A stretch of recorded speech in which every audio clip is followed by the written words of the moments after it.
El siguiente segmento tiene contenido o opinión.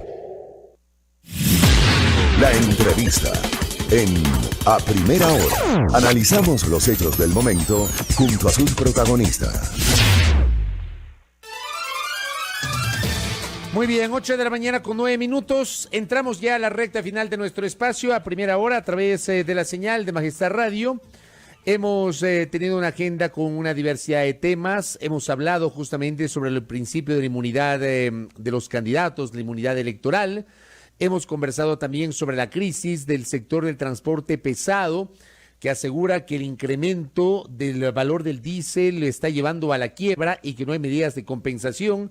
Hemos escuchado la voz del representante de los perjudicados por la quiebra de la financiera Proinco, que asegura que luego de 4 años no logran recuperar su dinero. Y ahora retomemos los temas electorales, pero vamos un poquito a la expectativa sobre lo que podrían ser decisiones en materia de justicia electoral, es decir, aquellas que están en manos del Tribunal Contencioso Electoral.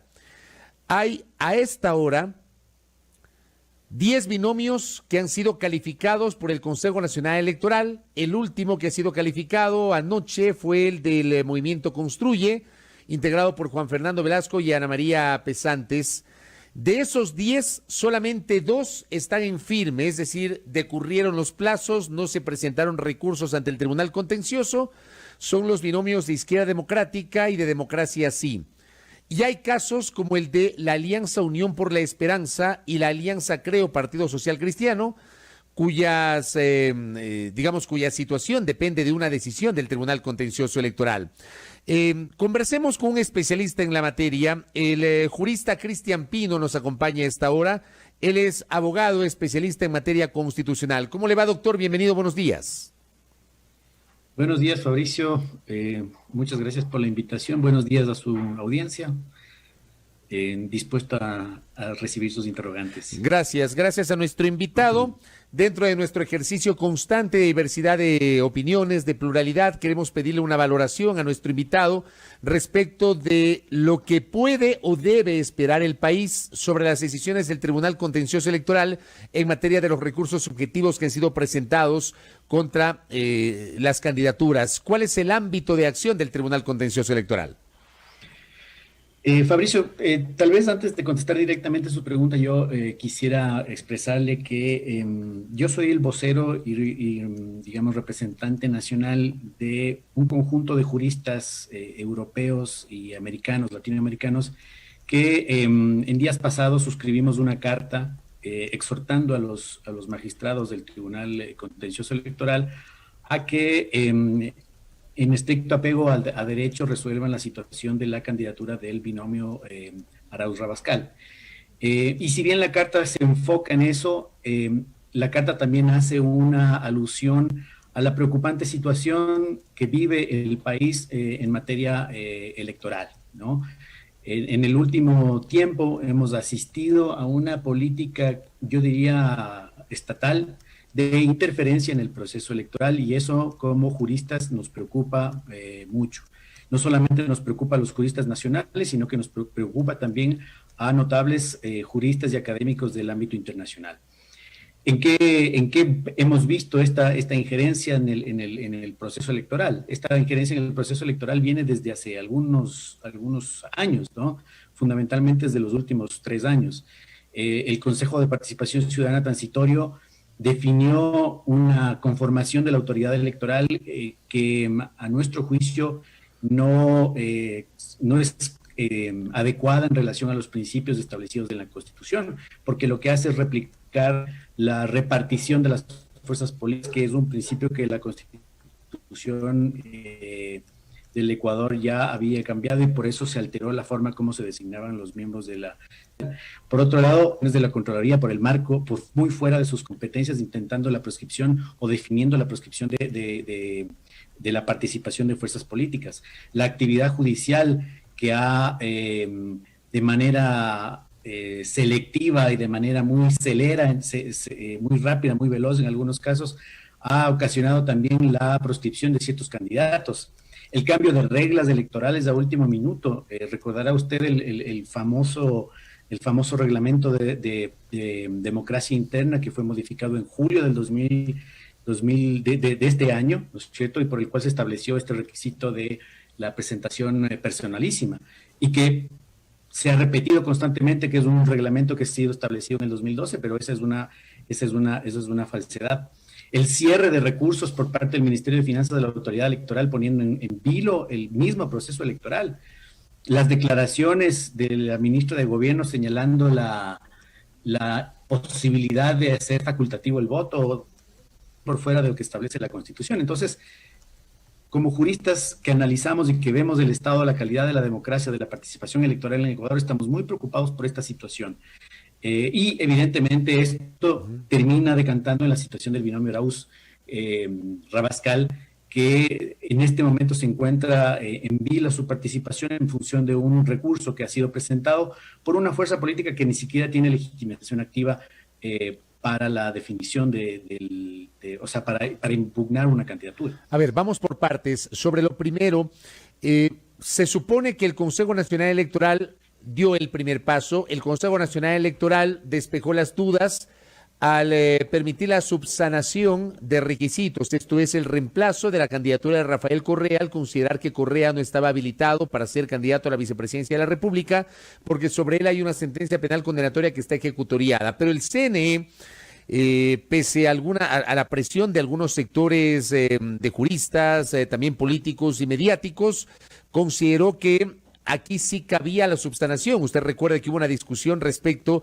de la manera como se generó la aceptación de la nominación inicial a la precandidatura por parte de Correa. Hubo toda una discusión, el término personalísimo, el término presencial, que la tablet, que no sé qué, todo esto generó una discusión. Finalmente, el CNE, con 3 votos a favor, decidió de alguna forma avalar el proceso de democracia interna del Centro Democrático y permitir la subsanación y el reemplazo de la precandidatura de Correa en la persona de Carlos Rabascal. Creo que allí, desde su óptica, el CNE, entiendo, digamos, interpretando sus palabras, operó conforme a derecho, doctor. Sí, efectivamente. La legislación electoral es clara en el sentido de que cuando se produce el incumplimiento de algunos requisitos, estos requisitos pueden ser subsanados, ¿no es cierto? Y la autoridad electoral además tiene la obligación de propiciar la participación electoral de todas las fuerzas políticas con total amplitud. Desde luego, para nosotros allí existe una actuación conforme a derecho.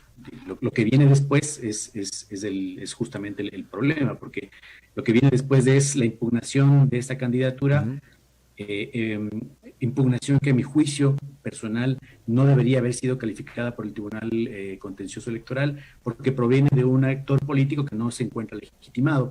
¿Por qué no se encuentra legitimado? Porque se trata de una agrupación de un movimiento político de carácter provincial y estos son elementos o eventos de carácter nacional, por un lado. Y por otro lado, porque ese movimiento no participa de las actuales elecciones, por lo tanto no se encuentra legitimado activamente para poder interponer ese recurso. Esos son requisitos sine qua non para que una organización política pueda presentar un recurso subjetivo. Así lo establece la ley electoral. Ya, o sea, tiene que participar. Si no participa, no tiene que esa participar legitimidad. Y tiene que tener jurisdicción o ámbito o alcance nacional. Una provincial no puede impugnar, en este caso, una nacional.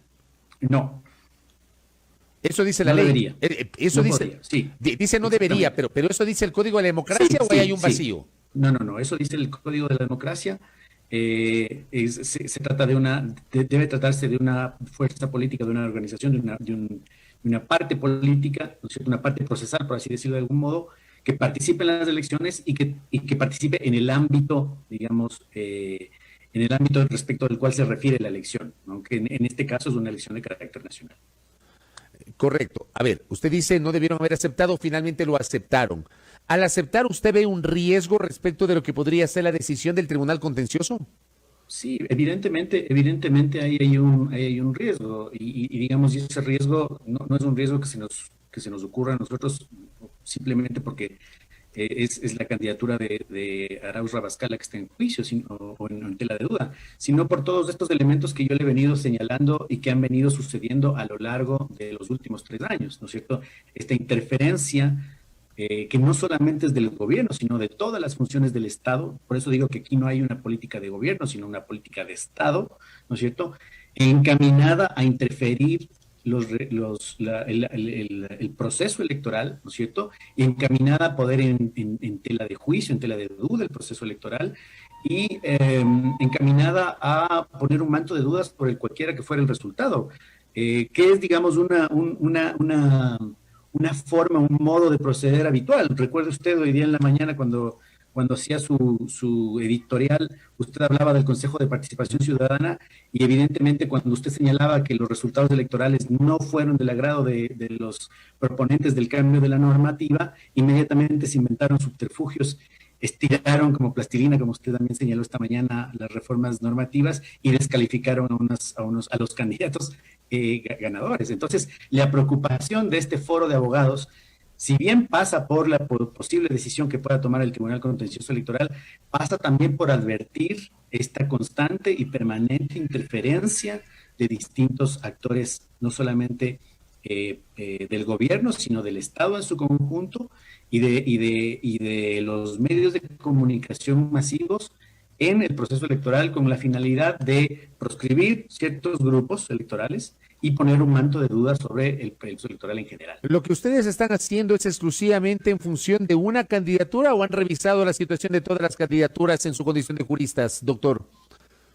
No, la candidatura, la carta evidentemente tiene su origen en el atentado constante y permanente en contra de la fuerza política de la Revolución Ciudadana, que representa la Revolución Ciudadana y que ahora se plasma en la candidatura del candidato Arauz y del señor Rabascal.